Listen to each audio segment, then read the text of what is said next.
Hi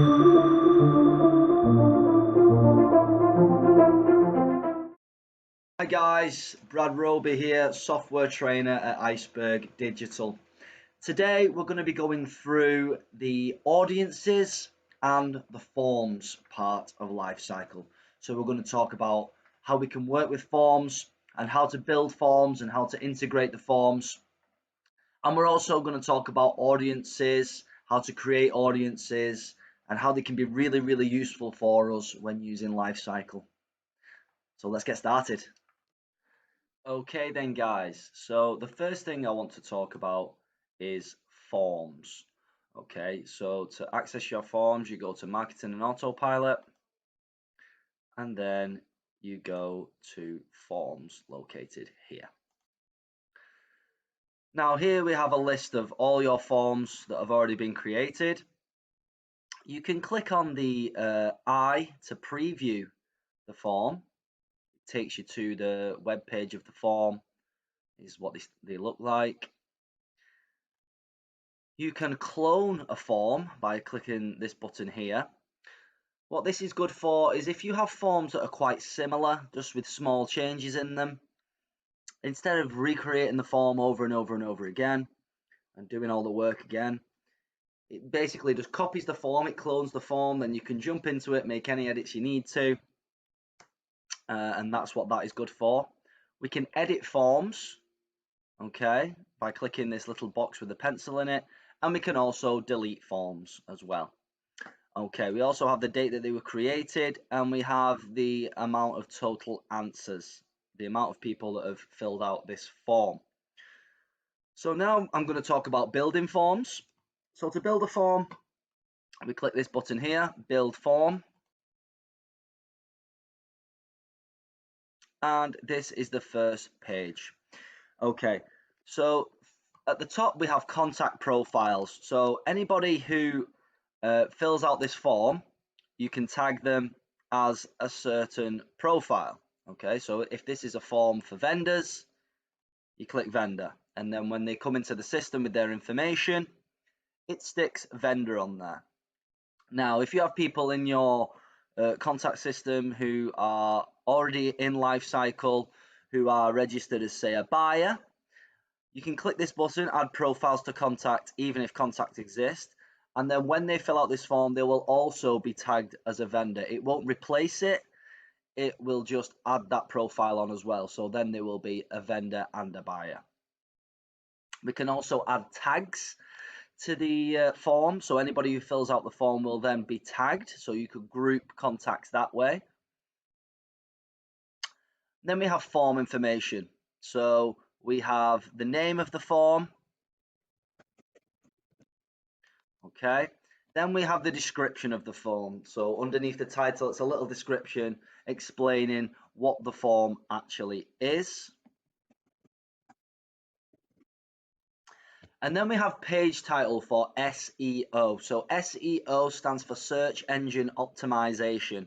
So this is for your things like Google and helping it get to the top of the search page on Google, depending on what you write here. So if you want this to be at the top of Google, you want to put like your keywords in here and make it nice and strong. And you can change, and you can do that for the title and the description of the page. Okay, so it will change what it shows on Google. You can also choose a different logo. You select the branch. You can have a welcome message, okay, and a goodbye message if you wish. You have a success message. Okay, we have one that's already in here, like thank you for filling out our form. And then you can also have a redirect link. So what this is once they've filled out the form, automatically it will take them to another page. So all you would do here is copy and paste the web address of the page you would like them to be redirected to once the form is finished. And then once they complete the form, it will automatically take them to that page. Now we come to notify.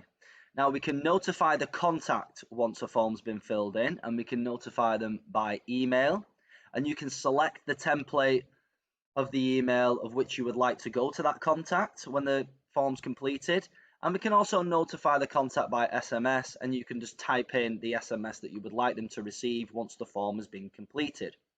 Now that's for contacts. Now we've got users. So when the form's completed, we can notify the users of Lifecycle, the people in your branch, that this form has been completed. So we can select the related user, we can select it to go to the company owner, we can select it to go to the branch manager, or we can just select individual users. We can choose more than one of who we would like this form to go out to. So once we've done with that, we click next. Now, we always have the email address in there because we're adding them as a contact, okay? And we need a unique email address in there, so that was always going to be a question.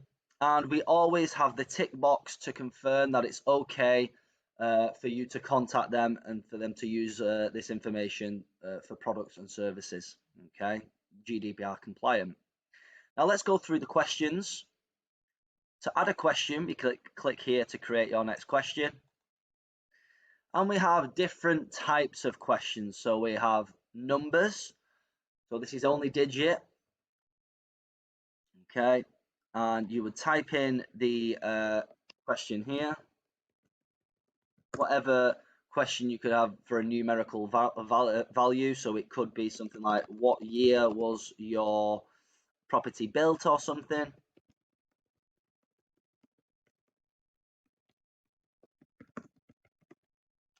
Okay.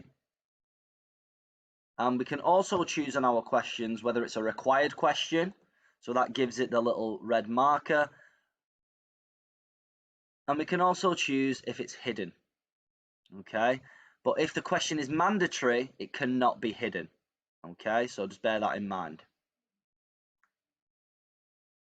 Let's go to the next question. Single selection. Okay. So this is where you would give somebody a list of options, but they can only select one. So, for example, let's go back to the year that your property was built. We could say that again.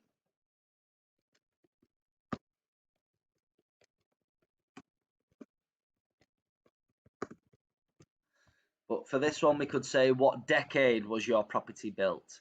Then over here on the left, we've got the selections. So option 1 could be 90s. Option 2 could be 80s. And to add more options, we just press the plus and a new option arrives. Okay. Now, let's go to the next question. We have multiple selection. Okay, so it works exactly the same. You would enter in the question, then you would create the options, but with multiple selection, they can select more than one. Next, we have date. Okay, this could be the date you are looking to sell.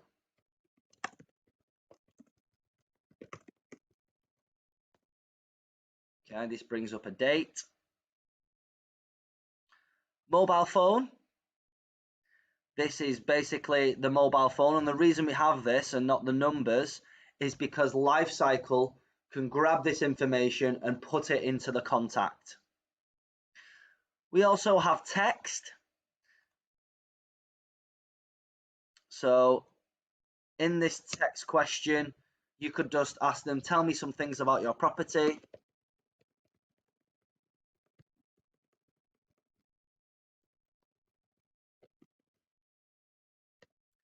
And then over here, we have this thing called placeholder. Now, what this does is in the box in which they would enter their text, it could maybe give them some pointers of what to write. And as soon as they start to write, it will override it, and then their text will go in.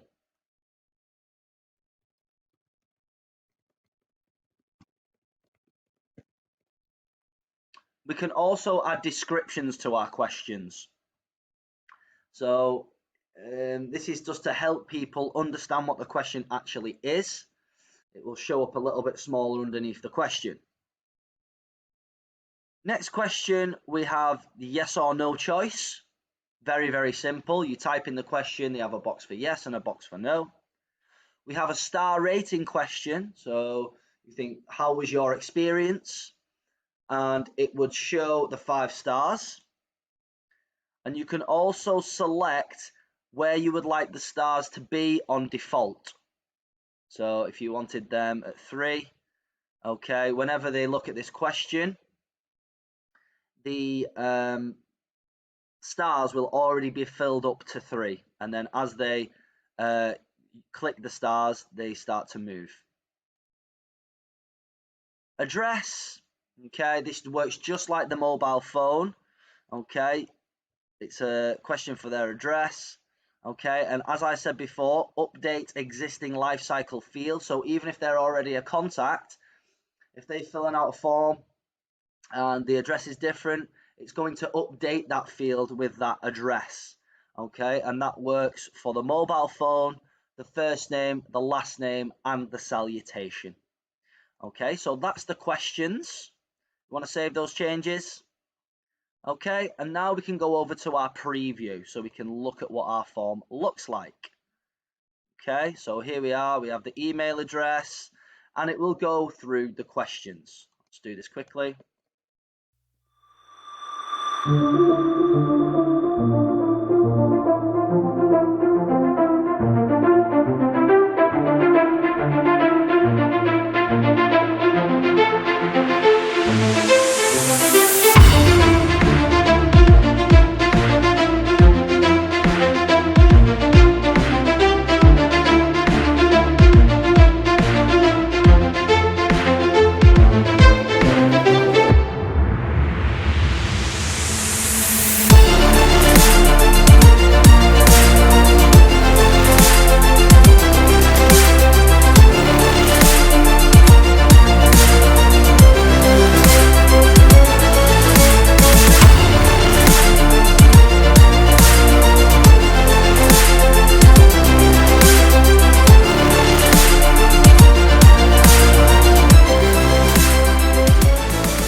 And there we have it, guys. That's the questions for the form. Okay.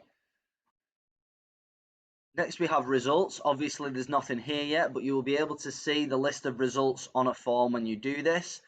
Now I want to go into form integration. Okay, so this is how to get your form onto different platforms. So if you wanted to embed your form into a website, okay, maybe your website, all you would have to do is copy and paste this script and send it over to your web development people, and they will embed the form into your website. Okay, we also have the URL for the form, so if you just want to copy and paste that and send that to people and to fill out the form, or maybe you could copy and paste that, put it inside a button on an email template or something like that. Whenever they click that link, it's just going to take them directly to the form. Okay, guys, so that's forms. Now we're going to jump into audiences. So to get to your audiences, we go to Marketing and Autopilot again, and then Audiences. So here we have a list of all our audiences. Okay, the names, the date they were created, the type, dynamic and static, the total number of people inside those audiences, and then we can edit and we can delete, and then we can go to the audience detail. Okay, so one thing I want to talk about before we get into the audiences is the difference between a dynamic audience and a static audience. So a dynamic audience is a living and breathing audience. Okay, so by a set of rules, contacts will enter this audience and they can also leave this audience depending on what rules they have followed. And it will continuously change and grow and live and breathe and look after itself.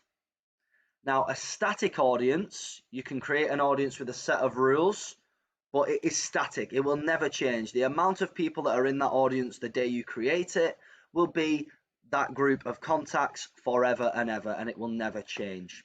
So we really want to be working with dynamic audiences. Static audiences have their uses, but if we're talking from a marketing perspective, we want to be using our dynamic audiences, especially for things like journeys, okay? People who have answered certain questions when registering with you, and you want to send them hyper-targeted content, okay? We want a dynamic audience because we want people to keep going into that audience, keep receiving that content, and if they move on to somewhere else, they come out of that audience and they can receive other content or stop receiving the targeted content that you've been giving them at that time. So we're going to have a look at making a dynamic audience now. And to make a dynamic audience, we go over to the button here, add dynamic audience.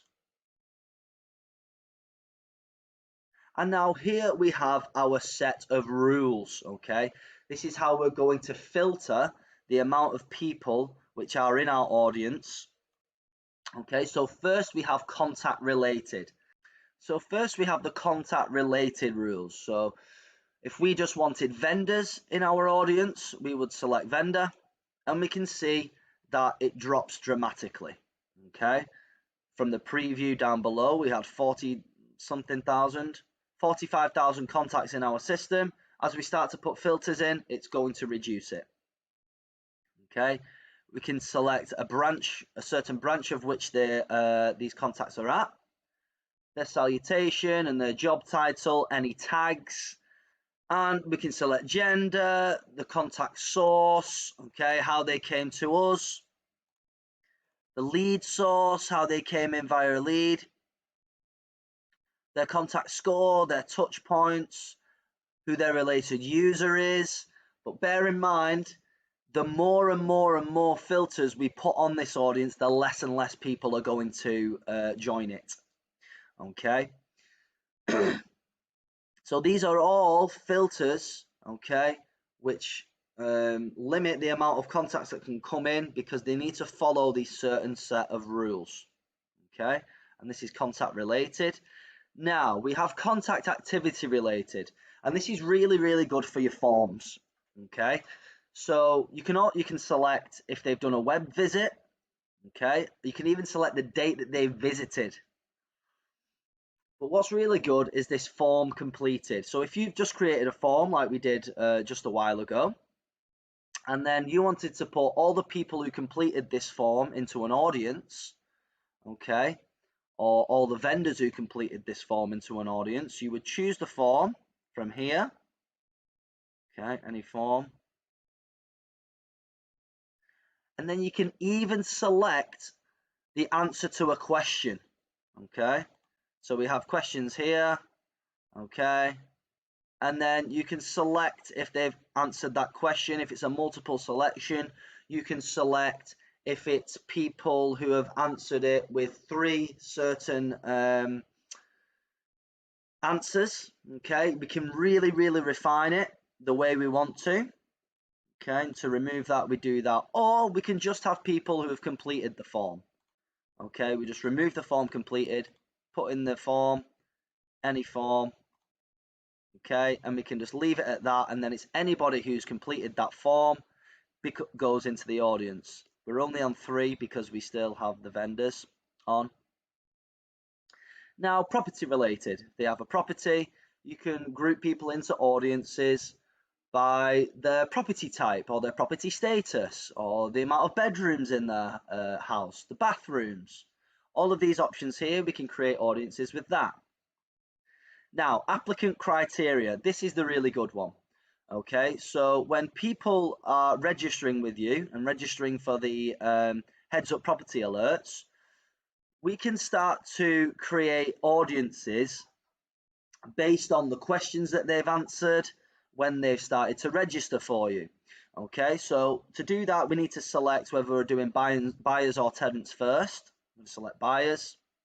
Okay, so now we've got 147 people who have registered for the heads up property alerts in our system. Now, we can also go through applicant status, the locations which they've entered in for the property they're looking for. We could refine it by people who are just looking for detached, people who are looking for detached and semi-detached. Okay. The amount of bedrooms they're looking for, the amount of bathrooms, the amount of receptions. But what's really, really good is we have the discovery questions for when people are registering. Okay, and what's really, really good is that they have to be answered in order for them to register. So you're always going to have this information. So reason you are looking to buy, we could create an audience, okay, for buyers who have registered with us for the heads up property alerts, okay, and they are first time buyers. And we could leave that audience as it is and save it. And then what we could do with that audience is we could create a journey and send them hyper targeted content about what to do if you're a first time buyer, how to secure a mortgage, what to do, and really help them. Okay, we can do it for all sorts of questions. Okay, job relocation. Okay, what to do if you're moving locations, we can send them journeys on that. So the possibilities really are endless. So the tips for creating audiences is just to, keep them simple. Don't make them too complicated. They've got to follow a certain set of rules to get in there. And if you're making these audiences a little bit too complicated, especially if you've got journeys on them, you could be wasting your time creating the content and getting them out there and getting them set up when there's going to be very, very little amount of contacts jumping into that audience. So what I would recommend is create an audience for first time buyers. Just use that one question. That is one audience. Use one audience for people who have filled out a certain type of form. Okay, don't make them too complicated. That is the best advice I can give you. But make multiple. Okay, we can send out lots of different journeys. You can create lots of different audiences for different things. So make multiple audiences with slight differences in if you need to. Okay, but just try and keep them not too specific, okay, because we want people coming in and we want people leaving if their circumstances change. We don't want to be creating these crazy audiences, and it's very, very rare that contacts are following the rules to end up in the audience for whatever you may need. Okay, but we can also create audiences just to send out a bulk mail or anything like that. So audiences are really, really simple, guys. If you want to know a group of contacts who have done a certain thing, okay, you come into your audiences and you don't even have to save the audience. You could just go to the preview and you would see the contact that's in there. You go back, okay, there's not a lot of people in there. Let's make an edit to it. You would go back into the preview and it would show you the contacts. Okay. So once you've done with the audience and you've created it, all we have to do is click save, put the name in of the audience,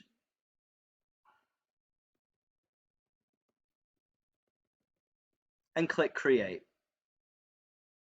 Then it's going to take you to your list of contacts which are in this audience. Okay. You can send an SMS to the audience. You can send an email, you can send a bulk SMS or send a bulk email. We can even select certain contacts to do these things with. Okay. And that is your forms and audiences, guys. Okay then, so we've gone through how to use forms there, how we can build them, how they can be useful, and the same with audiences and how they can be very, very useful for us, especially with our marketing and our journeys. Now, it's very important to remember, guys, that when you are using Lifecycle, there is a help button located on the right-hand side of the screen. Inside this help button, we have all of our videos, all of our articles and tutorials, which help you guide your way through Lifecycle and help you with anything that you need. If you're still a little bit stuck, just use the Contact Us button. You'll come right through to support and we'll assist you as soon as we can. Thanks for watching, guys. Remember, let's work smarter, not harder, and let's go and get those instructions.